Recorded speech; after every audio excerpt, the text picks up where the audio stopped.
Good morning, everyone. Each and every morning when we enter into the synagogue, the very first passage we say is Ma tovu alecha Yaakov. How goodly are your tents, O Jacob, Mishkenotecha, your dwelling places, Israel.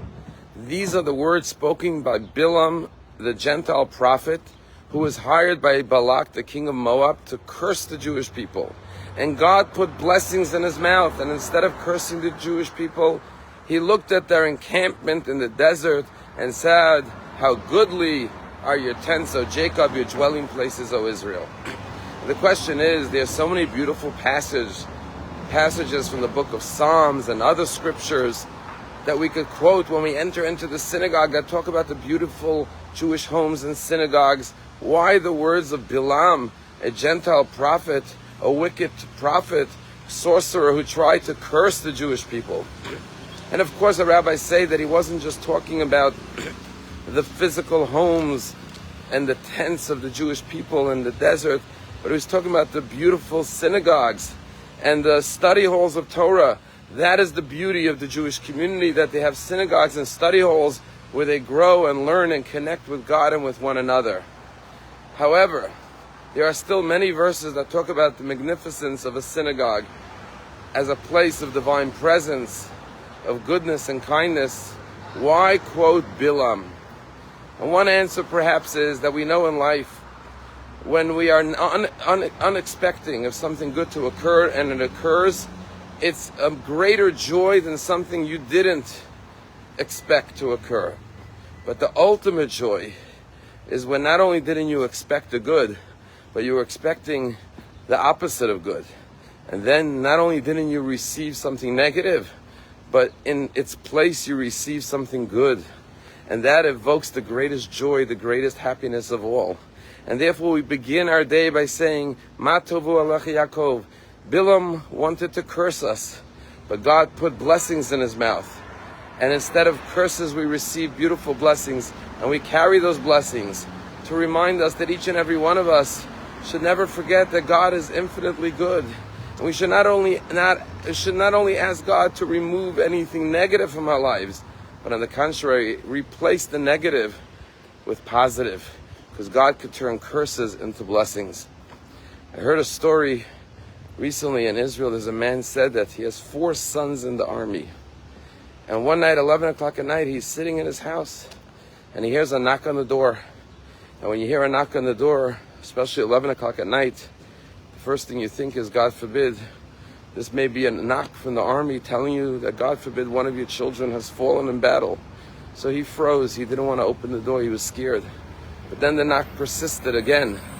And once again, he was afraid to open the door. But after the 3rd and the 4th knock, he had to open the door, and he opened the door. And there he saw there was a fundraiser, a collector, going door to door raising money. When he saw it was a collector, he grabbed him, hugged him, kissed him, welcomed him into his home. He said, come, sit down. And he started to bring out fruit and cake and drink. And he said, what can I do for you? What can I help you with? The man was shocked. Nobody ever hugged him and kissed him. No one ever invited him into the home and offered him to eat and drink. And the man listened to what he was collecting money for, and he said he gave the most generous donation he ever gave, a collector at his door. You see, when you are expecting something negative, then you realize how blessed you are, how fortunate you are, that not only didn't you experience that which was negative, but you received the blessing of something good. Every moment we should live our lives that way, with joy, with appreciation for all the good that God has given us, and realize that we should never take it for granted. It could have been something negative, but thank God it's a blessing.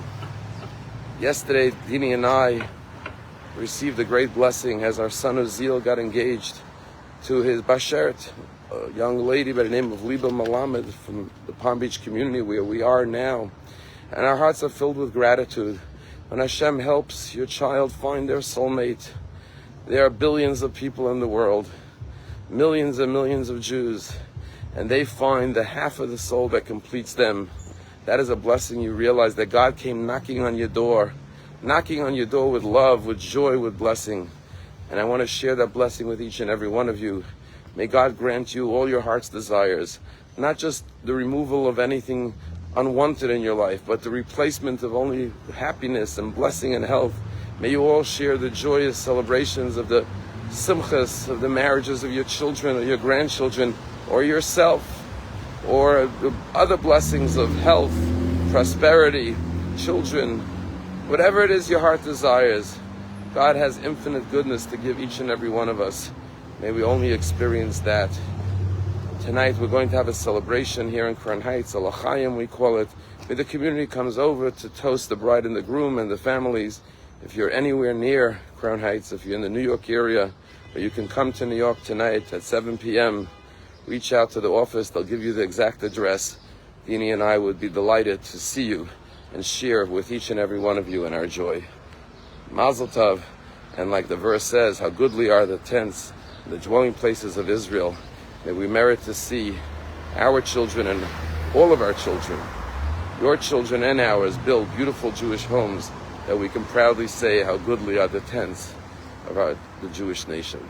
Have a wonderful day.